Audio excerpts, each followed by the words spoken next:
Bueno, como siempre, pues las lecturas de los periódicos, los comentarios a través de las editoriales de lo que ha pasado durante toda esta semana, que en la segunda parte, en el tercer módulo, vamos a hacer algunos comentarios de lo que ha estado pasando a nivel México, pero a nivel internacional, con el conflicto con los Estados Unidos. Y como siempre, bueno, pues desde hace ya, con estas 3 semanas, tenemos como invitados a Jesús Sebastián Guzmán. Jesús, ¿cómo estás? Bien, Carlos, gracias nuevamente por invitarnos. Y también a Régulo García. Régulo, hola, don Carlos, buenas tardes, gracias por el favor de recibirnos. Aquí hemos estado comentando a través de estas semanas que nos han antecedido, pues algunos aspectos muy importantes de lo que hacen cada uno de ellos en la delegación Xochimilco, como Régulo García.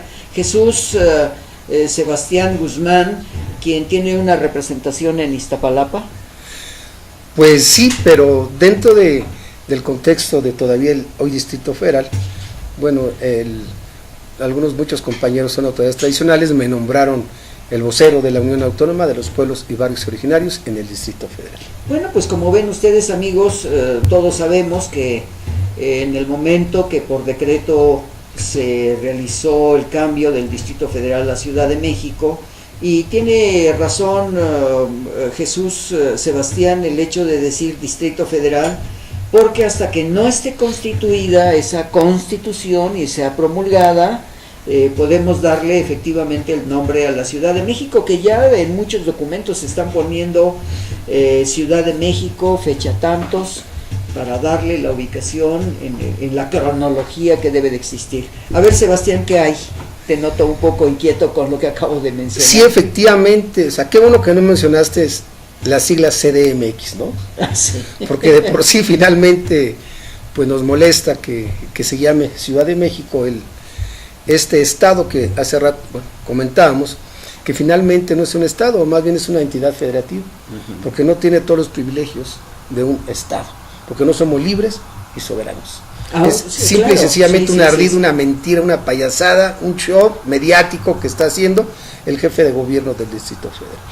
Yo creo que esto está implicando una posición muy particular, porque hemos visto a través de los noticieros de radio y televisión y los documentos impresos y los reportajes que se hacen en televisión, pues estamos siendo cuestionados de muchas formas, como tú lo haces, Jesús, porque pues yo recuerdo las constituciones que se hicieron en 1817, 1857, después del movimiento revolucionario.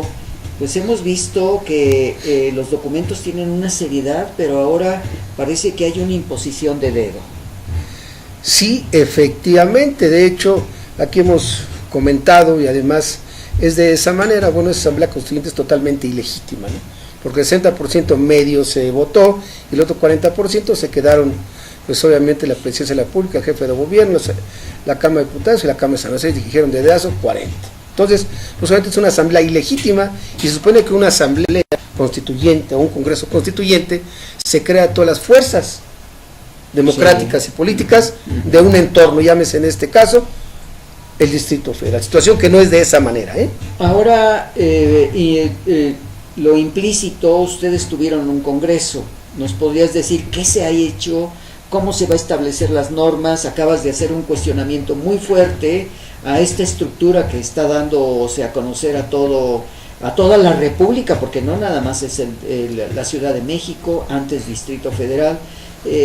¿Cuáles son los razonamientos de todo ello, Régulo, por favor?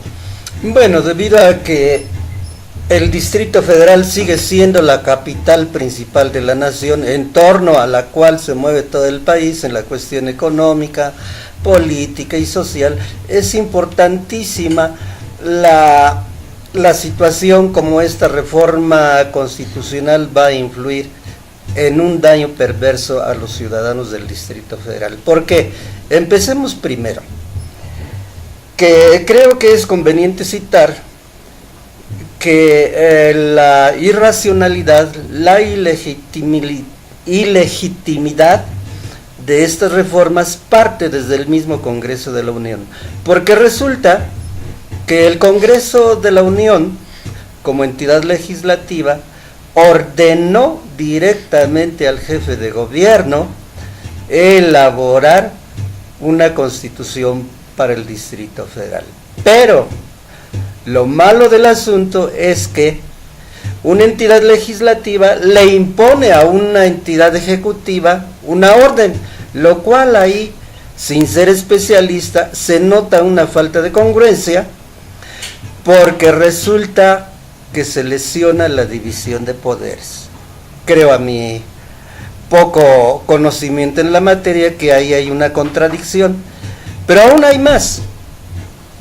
El jefe de gobierno ni siquiera chistó ante esta orden que le impartieron. Su obligación era, desde ese momento, al recibir esta orden, hacer lo pertinente, reclamar y demandar al Congreso de la Unión, que el Congreso de la Unión no tenía por qué ordenarle a él directamente. Se deberían haber manejado legislativamente el Congreso de la Unión a la Asamblea Legislativa, y luego a la Asamblea Legislativa local, y después ya la Asamblea Legislativa que se dirigiera a su Ejecutivo. Eso por una parte.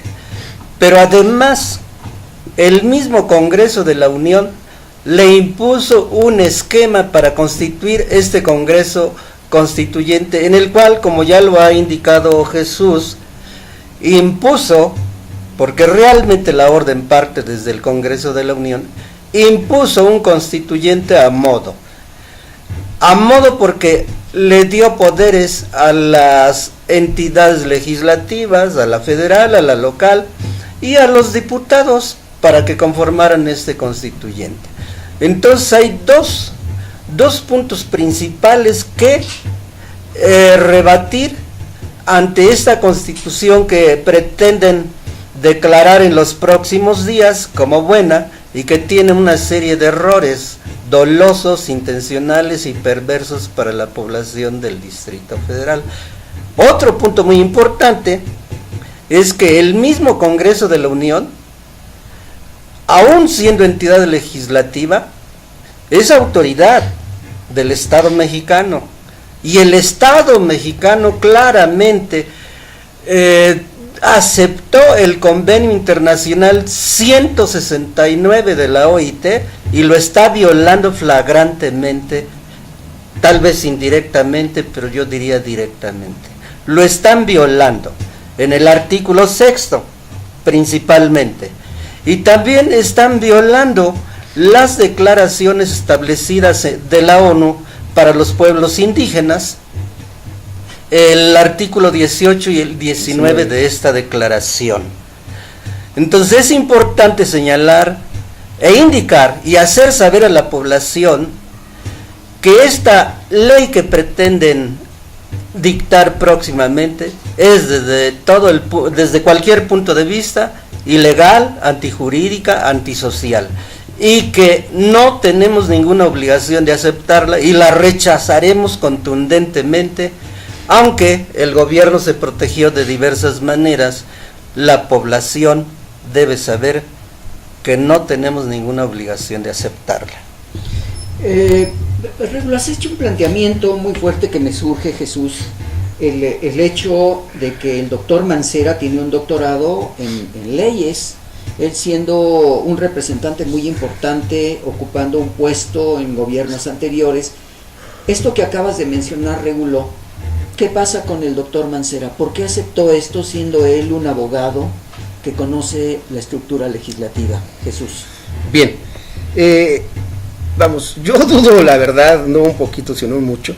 Es doctor, pero él, recordemos que viene precisamente de la Procuraduría General de aquí del Distrito Federal, entonces su materia es totalmente penal. Del otro, había que ver en ese sentido. A ver, pero me llama mucho la atención lo que se está diciendo. Quiero yo comentar lo siguiente. Sí, adelante. El 29 de enero del año pasado, efectivamente nos despertamos con la sorpresa de que en el Diario Oficial de la Federación, de repente ya son un estado más, Ciudad de México. Sí. Decimos, ¿qué está pasando? Justo lo que decía el compañero Régulo. Efectivamente nosotros como pueblos y barrios originarios de inmediato pusimos a trabajar en ese sentido. ¿Qué hicimos? Hicimos un documento, ¿sí?, a la Organización Internacional de Trabajo, donde estamos demandando al Estado mexicano. Como decía Regulo, ¿de qué sirve que los presidentes anden en el mundo firmando acuerdos, tratados internacionales, y aquí llegan y de facto el Congreso de la Unión lo ratifica, si al final no van a cumplir absolutamente nada? Y como él decía, efectivamente está el convenio que es vinculante y el segundo constitucional que dice que tiene que consultarnos a los pueblos y a los barrios originarios, y no lo hicieron. Entonces, inclusive tenemos dos documentos, uno que enviamos en unos términos al Senado de la República, a Gil Suárez directamente, que es el presidente de la mesa directiva, y también al perredista de la Cámara de Diputados. Estamos diciendo que qué pasó, que qué está pasando, porque estamos siendo violentados en ese sentido, de forma flagrante, como decía Regulo. Y el 15 de febrero, hay que comentarlo, vamos a invitarlos a todos ustedes, a otros medios, a hacer un pastel de un año. Mira, ¿por qué de un año? Porque ya van a cumplir los documentos que enviamos al Congreso de la Unión, van a cumplir un año, y ni siquiera han emitido un solo juicio. ¿Por qué? Porque saben perfectamente que violentaron nuestros derechos como pueblos y barrios originarios. Entonces, eso es lo que está pasando. Ahora, a Mancera también nosotros le enviamos un documento. Dijimos, señor, ¿qué está pasando? Tampoco nos lo ha contestado, ¿eh? Por ahí nos mandó llamar para platicar con su equipo de expertos en derechos indígenas. No, perdón, no, aquí no hay expertos, no hay unos expertos. Pero además los compañeros venían de la CDI y pues conocen a los pueblos indígenas originarios de otras entidades de la República Mexicana, pero aquí, en el Distrito Federal, difícilmente alguien conoce. Creo que sería importante mencionar también que las autoridades, tanto federales como locales, recibieron un pronunciamiento de la Comisión Nacional de Derechos Humanos. Recibieron unas recomendaciones, tanto el Ejecutivo Federal como el Ejecutivo local y como las entidades legislativas locales y las de los estados y los gobernadores, para que cumplan en lo inmediato en elaborar una ley de derechos para los pueblos indígenas originarios.